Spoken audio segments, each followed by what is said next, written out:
Wall Street Memes Casino, I'm fine. and Sportsbook. This is Colin McGuigan for IFLTV. Delighted to be joined in the lovely Glasgow green and white Billy Nelson. Look at that. You're never going to be able to live that down now, Billy. That's a nice little Celtic top you've got on. How are you doing, my friend? I'm alright, mate. But if you think that's green, we'll get you down to black lizards when we get back. I am colourblind. Is it not green? I'd say it's khaki. Green and white. He's doing it. Obviously, we're here for a massive fight week. I would go as far as saying the biggest you've ever been involved in, and certainly Martin's ever been involved in. Well, aye. So the depth of card, I thought Tyson Fury versus Ngannou was massive. I was fortunate enough to be with Martin over in Saudi for that event, but the depth of quality that's on this show, frightening. I want to talk to you a little bit, Billy, because maybe people don't know, but talk to me about how you and Martin became together at the beginning and what you've seen in Martin that maybe separated him from anyone else you've ever worked from him. Not taking away from the likes of Ricky Burns and stuff, but you really back Martin to the hills and you believe that he is superstar.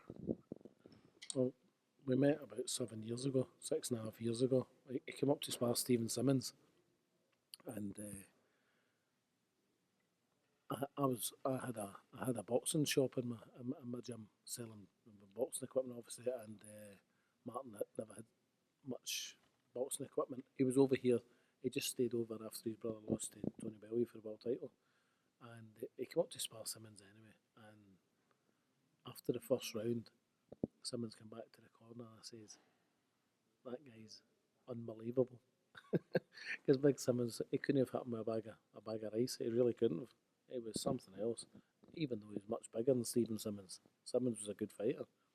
And anyway, he stayed for a week, went away, and it must have been about 6 months later, I got a message out of the blue, WhatsApp message, "Hi coach," and he's the only person that ever called me coach. He's never called me Billy ever. And "Hi coach, I'm a free agent. I loved my time in your gym." He says you are very welcoming. Would you be interested in managing and training me? So I jumped at the chance and we got him over, and we're here now. Talk to me a little bit about what you see in Martin, because even Eddie said in an interview with me last night, he's like, everything's unknown about Martin. No one really knows how good he is. No one knows if he's got a chin. There's so many question marks around Martin. Is that what makes him so interesting? Well, I can assure you he's got... I mean, listen, everybody's going to revert back to the Hunter fight. Martin should have been in the ring against Hunter that night, and that's the bottom line. Why was that? He got terrible news 2 days before the fight, and he never told me. He never told me at the Sunday morning. Couldn't believe it, because I would have pulled the fight 100%. His mind just wasn't in it. I knew after one round. See the sparring leading up to the fight against Hunter. We sparred AJ for about 3 weeks, and Hugh Fury for 2.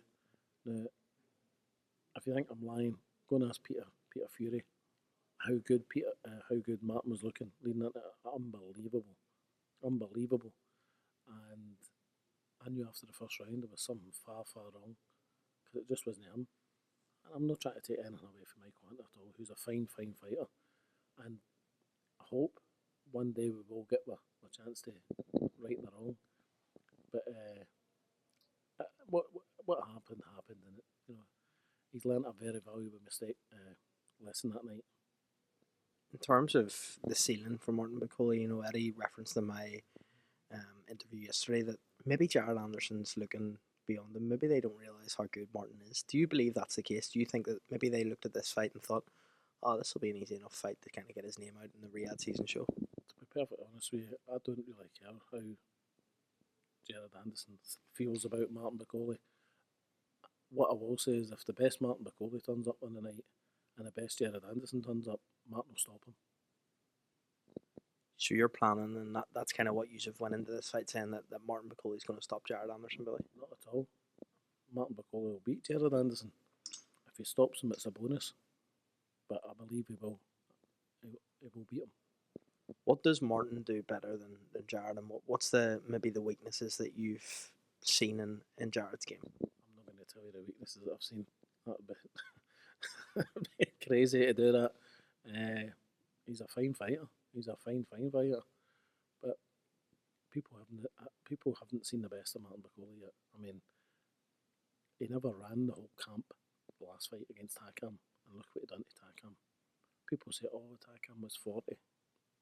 He was still 40 when Makhmudimov went the distance with him and took him life and death. So the same Takam turned up in Saudi, and Martin schooled him and stopped him. If Martin's to get the win on Saturday night against Jared Anderson, it's a real statement win, obviously. Is there a rematch clause in this fight, or would you be looking on towards bigger and better things then if Martin does come through this on Saturday night? Bigger things, better things. Joe Parker, Kabayao, Zhang. The winner or loser are Daniel and AJ. Either or, doesn't matter.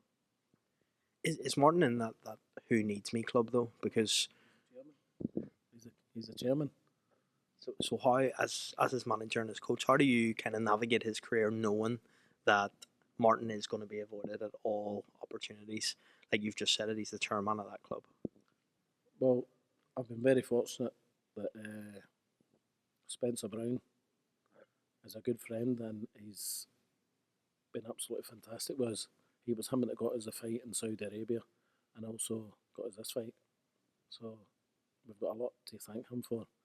And hopefully, if we put on a performance and a good performance and get the victory, then hopefully Turkey Al Sheikh will take a shine into Martin and want him on further shows, because it's going to be near impossible to get him fights in the UK.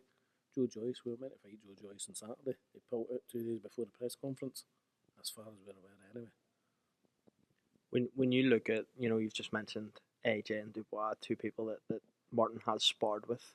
What did you see in those spars when Martin was in there? Can he hold his own against AJ? Can he hold his own against Dubois? Was there any points? I'm not asking you to give me too much information, but was there points where you just thought that maybe Martin was guaranteed at that level, that he's ready for that level? Martin Bakole would destroy Daniel Dubois. Has and would do so in a fight with 10-ounce gloves on. Stop him within 6 rounds, no problem. Anthony Joshua's a different kettle of fish. Very good fighter, strong as an ox. What he's done for British boxing is fantastic. But I believe now Martin beats him. Haven't seen those two up close in the gym. How do you think that fight plays out in September 21st? AJ beats him.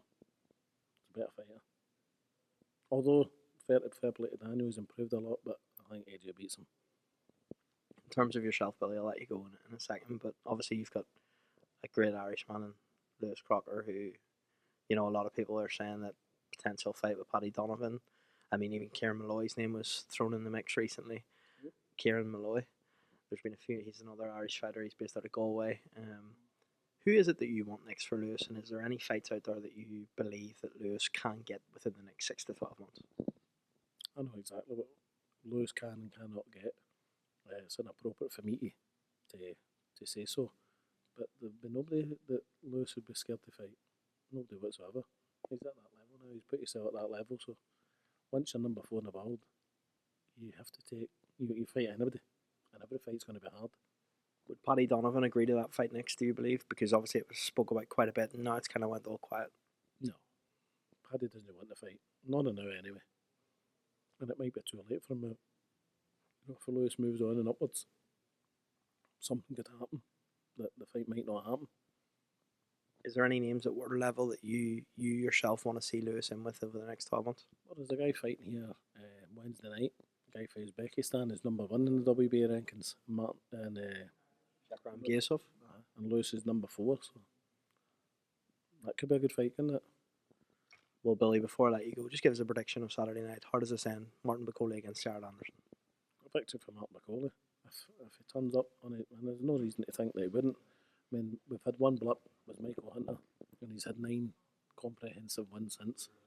So why would I think anything other than a victory would be happening Saturday? Before I let you go, actually, I've thought of another one. You obviously were in the opposite corner to Terence Crawford when, unfortunately, he got the better of Ricky Burns that night. Did you see something special in a young Terence Crawford at that time? And did you ever foresee this career that he is playing out at the moment? Terence Crawford that night was a joy to behold. His movement, his balance, his footwork, shot selection was just outstanding. Oh, unbelievable. And I really look forward to meeting him and Beaumac hopefully tonight. And like I said earlier, just before the interview, there's a wee boy, Axel, from Southern Ireland, that I'm going to go and visit next Friday. I'm going to get him some gloves and some memorabilia for his, I think they're having a function, a do to raise money for the wee guy. He's only 2, you know, he doesn't keep well at all. Well, Billy, thank you very much for your time. Really appreciate it. Look forward to catching up again this week and maybe seeing a bit of back and forward after this interview with Sam Jones on Twitter, I'm sure, at some point. Who? Sam Jones on Twitter. Who?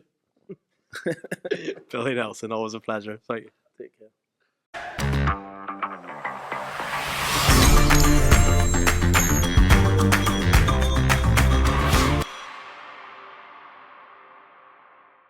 Wall Street Memes Casino, I'm fine. and Sportsbook.